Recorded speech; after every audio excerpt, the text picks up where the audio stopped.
All right, Chevy Avalanche blow through part 2. I fully expect some people to be here for the build and some people to be here for the process. And because it's funny, I get asked lots of questions, including questions about my setup, and we'll cover just a couple of small things on that now, since we're going through some of these build steps. So for those of you that watched the last video through, we created the base for this Avalanche blow through for 4 Scar Audio VXF 12s. I've now, I'm gonna flip the camera around and we'll have a quick look at where we started at today and what we got working on, and then I'll just kind of cover the way I like to run through my build, or this build in particular, so you guys understand the process. Let's get it. All right, so we started out with our base yesterday, which we've now completed and glued. I left it clamped and weighted overnight, and we came back through this morning, and as you guys can see, there's a bunch of pilot holes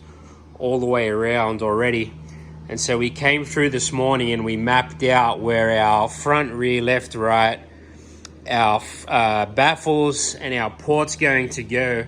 And we already pre-drilled and countersunk the entire underside of the box this morning. I don't know if you can see that, but that's all been completed now, ready for once we start cutting up and creating each piece, we'll be ready to set them in place. And so we're going to screw and glue this box.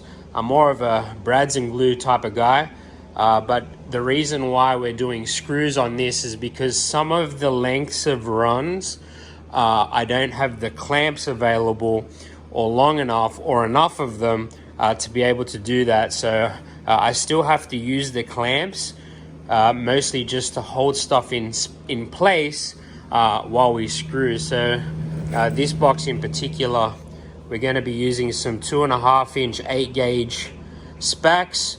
There's no need to go any bigger than that because we're going to be using a lot of them. And so that's just a little bit on that, how this box is going to be put together. And then mostly we started out with I like to start off with the fiddly stuff first. So the cross braces are going to be the first things that we build ready to go, because the rest of it's actually pretty straightforward. And so here's another question that I've been asked in the past about window bracing, and in particular cross bracing, which is my preferred method. And I used to be a window bracer, but now I'm a cross bracer. Interesting. So why do we cross brace versus window brace? Okay, so number one, what do we brace for? We brace for strength, right? So this is some box building 101, and there's going to be some guys out there that have built thousands of boxes that have an aha moment here in a sec. But go ahead and take a look online at what the strongest shape is known to man, and that's going to be the triangle. And so if you're going to brace and you're going to put all that time into getting it set up to flush trim out, you might as well use the correct shape. So we cross brace when we have to add a window or a cross brace, and I use a triangle pattern. All of these I make from scratch, and as you can see here, we're setting up to do our left and right, and I literally fabricate these from scratch. And I don't have jigs. I build the jigs as I go. That's why we have a fuck ton of scrap laying around in the shop, and we flush trim them out on the table. Oh yeah. So it's funny because I get asked a lot of box questions, but I've had a few people asking about my setup questions.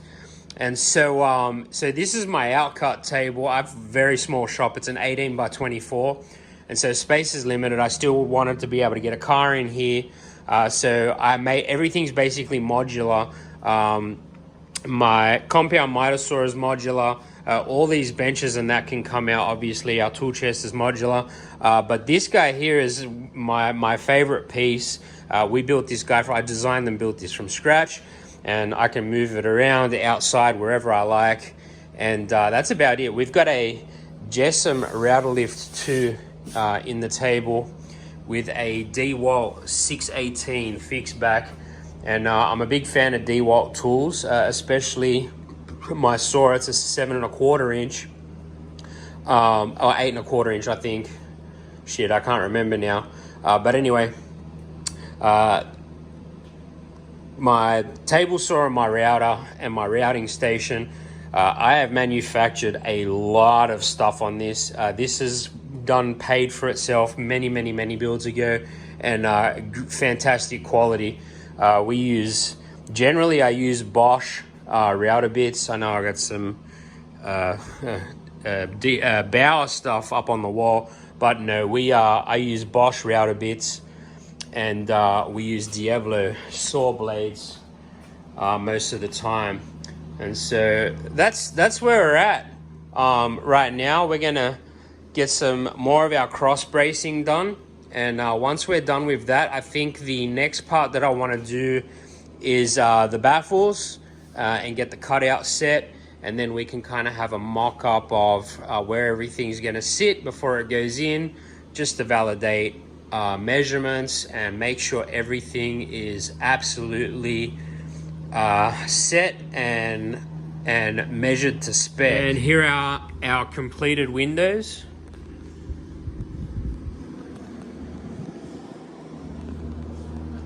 In a rough estimated spot.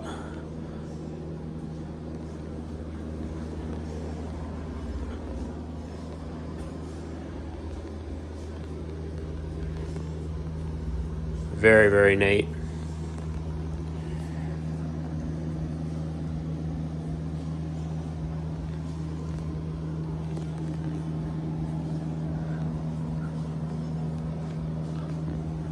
Lots of very nice details in there.